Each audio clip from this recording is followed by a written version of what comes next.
கொள்ளு சட்னி ரெடியாகி வந்துடுச்சு. சூப்பராக இருக்கும். கண்டிப்பாக ட்ரை பண்ணி பாருங்க மக்களே. இன்னைக்கு கொள்ளு சட்னி கொள்ளு ரசம் தான் பார்க்க போகிறோம். வாங்க பார்க்கலாம். நான் இதுக்கு கொள்ளு எடுத்து வச்சிருக்கேன். கழுவி வேக வச்சு எடுத்துட்டு வந்துடலாம்.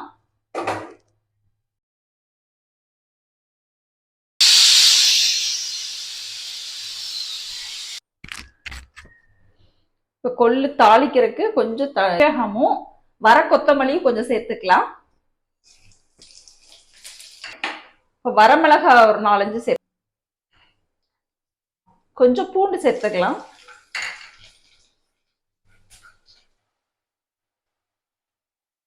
புளி கொஞ்சம் சேர்த்துக்கலாம்.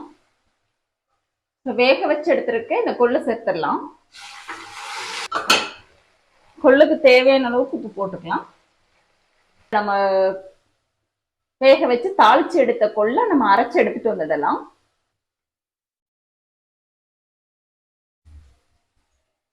அரைச்சு எடுத்துட்டு வந்ததை கூட கொஞ்சம் பச்சை வெங்காயமும் பச்சை கருவேப்பிலையும் சேர்த்து பல்ஸ்ல விட்டு எடுத்துக்கலாம்.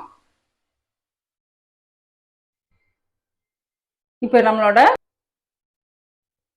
நம்மளோட கொள்ளு சட்னி ரெடியாகி வந்துடுச்சு. சூப்பரா இருக்கும் மக்களே. கண்டிப்பா ட்ரை பண்ணி பாருங்க. இது கூட வந்துட்டு நம்ம கொஞ்சம் நல்லெண்ணெய் சேர்த்து சாப்பிட்டோம்னா சூப்பரா இருக்கும். அதில் நல்லெண்ணெய் சேர்த்து சாப்பிட்டோம்னா ரொம்ப சூப்பராக இருக்கும். கண்டிப்பாக ட்ரை பண்ணி பாருங்கள். இந்த வீடியோ பிடிச்சிருக்கும்னு நினைக்கிறேன். பிடிச்சிருந்தா லைக் பண்ணுங்கள், ஷேர் பண்ணுங்கள். மறக்காம நம்ம சேனலுக்கு சப்ஸ்கிரைப் பண்ணிக்கோங்க மக்களே. தேங்க்யூ.